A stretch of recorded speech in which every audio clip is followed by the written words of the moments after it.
The aim of the NCUB is to sponsor collaboration between universities and business so we can get the competitive advantages in priority sectors. Something we're good at already, but we need to be better. And it's important that we get compatibility between the businesses and the universities.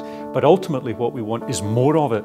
So the idea of the NCUB might be to provide that route map, to provide case studies, to make connections. I think it's the first time we'll really put industry and commercial collaboration with higher education together in one place.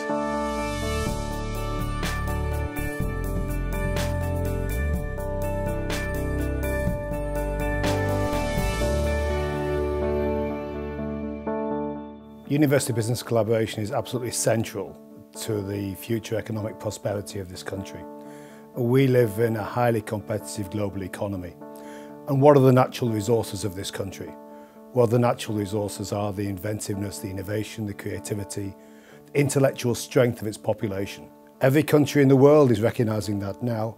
Countries are investing in higher education to strengthen their intellectual capabilities.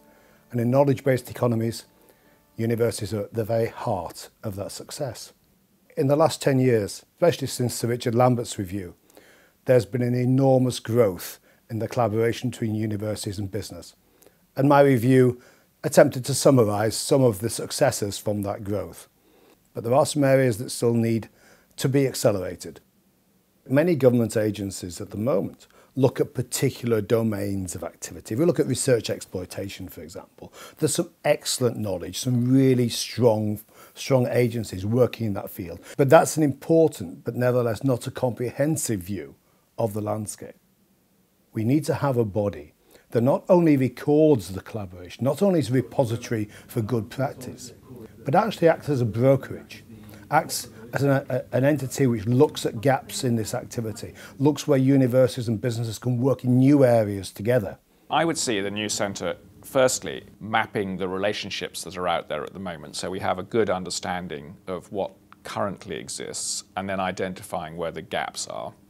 I think then probably looking at some key sectors where we see some sector skills that are absent that we want to develop as an economy and as a nation. Then I think there is a very important piece around research and basically turning inventiveness into innovation.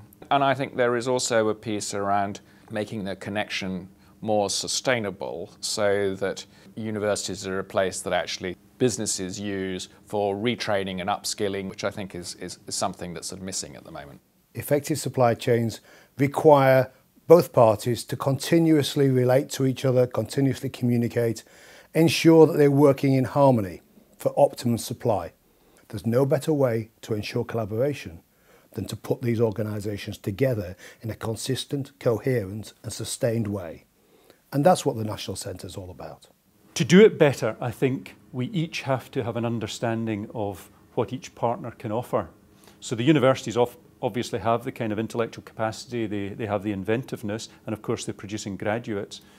But we can learn as much, I think, from businesses as they can from us in terms of the way we run our universities more efficiently and more effectively in a business-like way. I think I want the new centre to be the hub.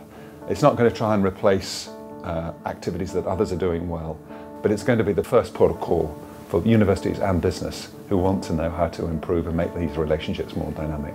I think we all want the new centre to ensure that we maximise the contribution that our extraordinary universities can make with our extraordinary businesses in terms of economic growth and the well-being of the country. If we do it properly, we will be world leaders in university business collaboration.